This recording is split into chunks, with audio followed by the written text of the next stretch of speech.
महाकवि कालिदास द्वारा रचित रघुवंशम महाकाव्य। रामावतार 10वां सर्ग। इंद्र के समान तेजस्वी और अपार धन वाले राजा दशरथ को पृथ्वी पर राज करते हुए कुछ 10 सहस्त्र बीत गए, परंतु अब तक पितरों के ऋण से छुटकारा दिलाने तथा शोक के अंधेरों को दूर करने वाले वह ज्योति उन्हें नहीं मिल सकी जिसे पुत्र कहा जाता है। जैसे समुद्र को रत्न उत्पन्न करने के लिए मथे जाने का तक ठहरना पड़ा था, वैसे ही संतान के लिए कोई उपाय होने तक राजा दशरथ को भी रुकना पड़ा। उसके बाद ऋष्यशृंग आदि जितेंद्र संतों तथा यज्ञ करने वाले ऋषियों ने संतानेच्छुक राजा दशरथ के लिए पुत्रेष्टि यज्ञ प्रारंभ किया। उसी समय रावण के अत्याचारों से घबराए हुए देवता उसी प्रकार विष्णु भगवान की शरण में गए, जैसे धूप से व्याकुल पथिक छायादार वृक्ष के नीचे जा पहुँचते हैं, वैसे ही देवता क्षीर सागर में पहुँचे। वैसे ही विष्णु भगवान भी योग निद्रा से जाग गए। काम में देर न होना ही उसके पूर्ण होने का सबसे शुभ लक्षण है। वहां पर देवताओं ने देखा कि विष्णु भगवान शेष शैया पर लेटे हुए हैं और शेष के फनों की मणियों से उनका शरीर और अधिक दीप्यमान हो उठा। उन्हीं के पास कमल पर लक्ष्मी जी बैठी हुई थी, जिनकी कमर में रेशमी वस्त्र था और जो विष्णु के चरण गोद में लेकर दबा रही थी।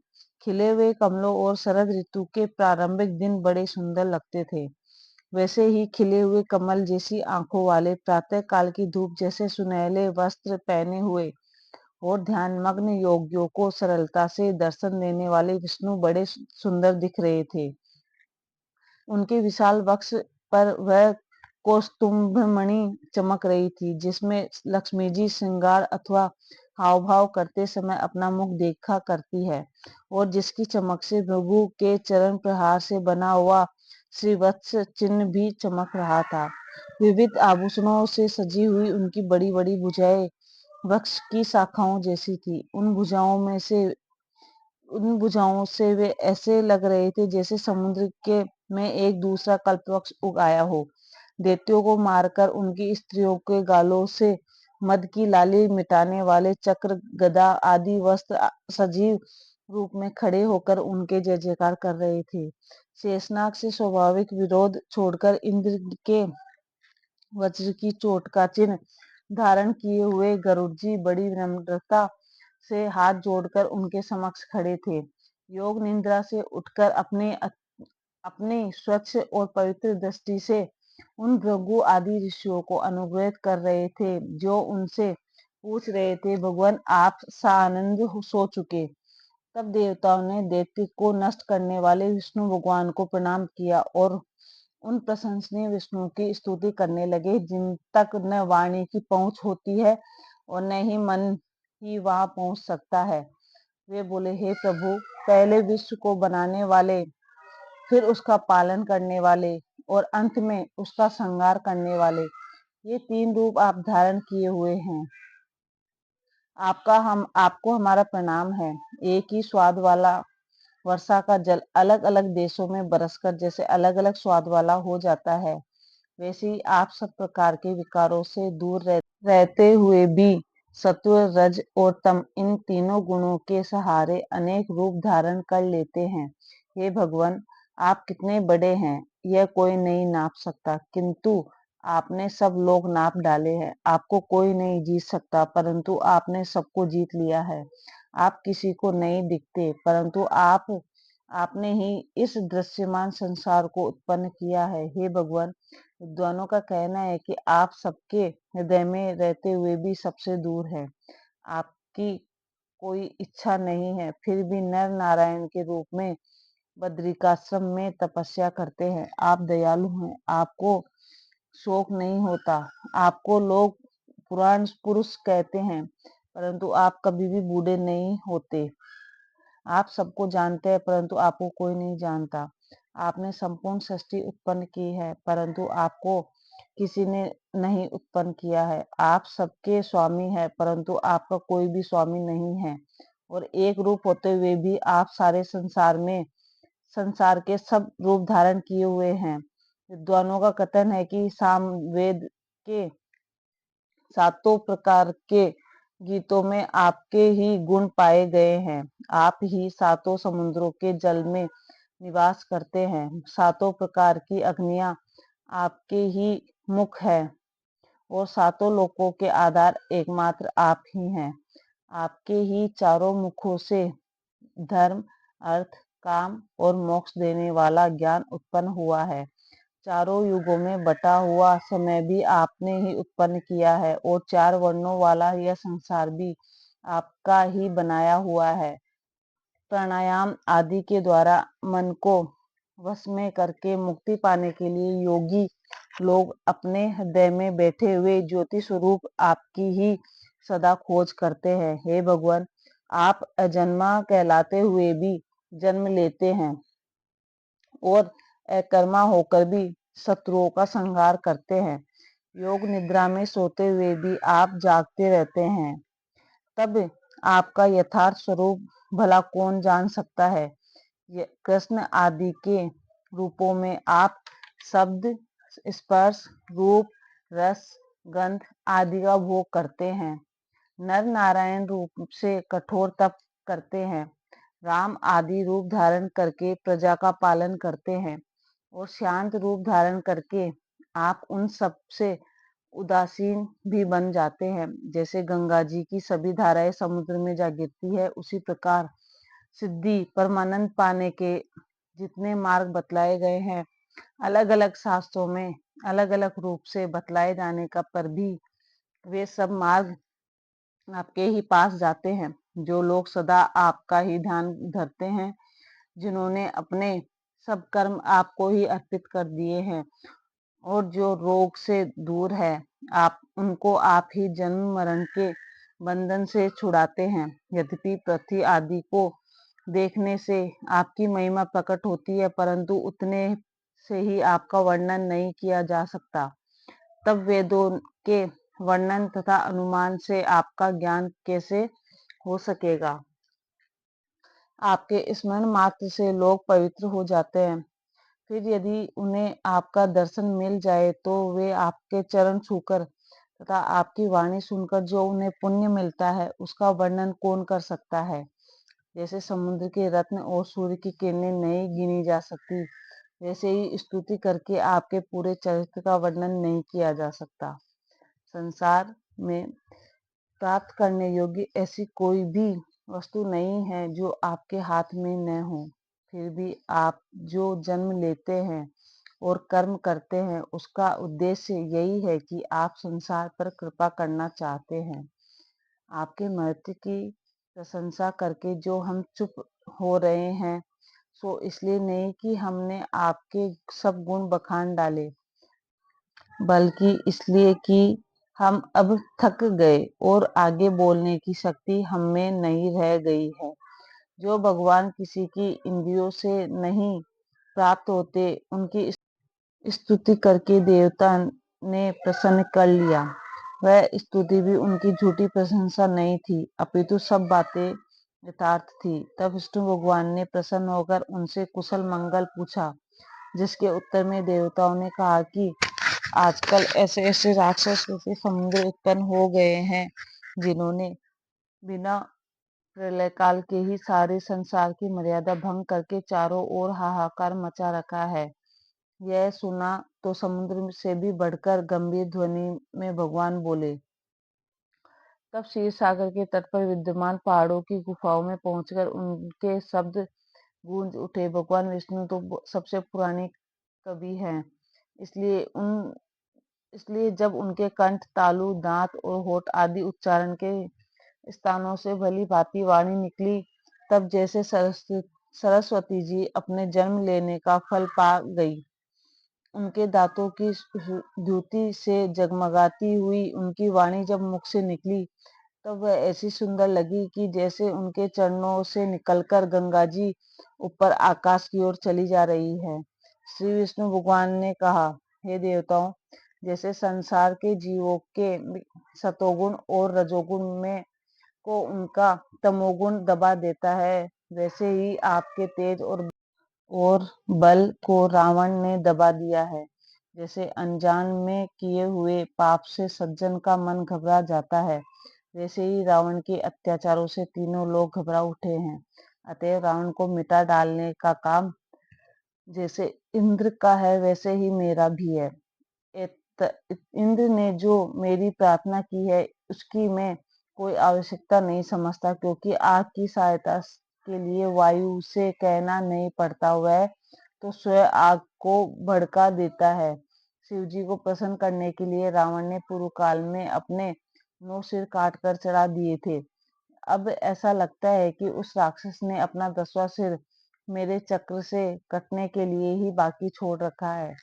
ब्रह्मा जी ने जो उसे वरदान दे दिया था, उसी से मैंने उस दुष्ट का दिन प्रतिदिन ऊपर चढ़ना उसी प्रकार सह लिया है, जैसे अपने ऊपर चढ़ते हुए सांप को चंदन का पेड़ सह लिया करता है।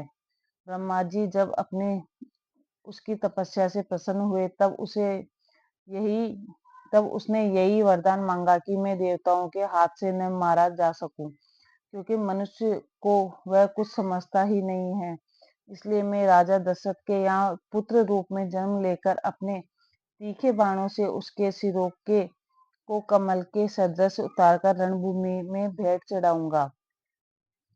हे देवताओं, यजमानों द्वारा विधि से तुम्हें दिया हुआ यज्ञ भाग अब राक्षस लोग नहीं खा सकेंगे। आप अब वह आप ही लोग पाएंगे। अब निडर होकर आप लोग अपने अपने विमानों पर चढ़कर आकाश में घूमिए और रावण का पुष्पक विमान देख और उससे डरकर बादलों में छिपना छोड़ दीजिए। स्वर्ग की जिन स्त्रियों को रावण ने अपने यहाँ बंदी बना लिया है, उनके जूड़ों पर नल कुबर के सांप के डर से उसने हाथ नहीं लगाया है। अब आप ही लोग उन स्त्रियों के पवित्र जूड़े अपने हाथों से खोलिएगा। जैसे सूखे के समय कोई बादल धान के खेत पर जल बरसाकर चला जाए, वैसे ही रावण के डर से सूखे हुए देवताओं पर अपना मधुर वचनामृत बरसाकर विष्णु भगवान अंतर्ध्यान हो गए। वायु के चलने पर जैसे वन के वृक्ष स्वयं उसके पीछे न जाकर अपने फूल उसके साथ भेज देते हैं, वैसे ही जब विष्णु भगवान देवताओं का कार्य करने को चले, तब इंद्र आदि देवताओं ने भी अपने अपने अंश उनके साथ भेज दिए। इधर जैसे राजा दशरथ का पुत्रेष्टि यज्ञ समाप्त हुआ, वैसे ही यज्ञ के अग्निकुंड से एक पुरुष प्रकट हुआ, जिसे देखकर यज्ञ करने वाले सभी ऋत्विक बड़े आश्चर्य में पड़ गए। उस पुरुष के हाथों में खीर से भरा हुआ स्वर्ण पात्र था। उस खीर में सारे ब्रह्मांड को संभालने वाले विष्णु भगवान समाये हुए थे। इसलिए वह दिव्य पुरुष उस पात्र को बड़ी कठिनाई से संभालने हुए था।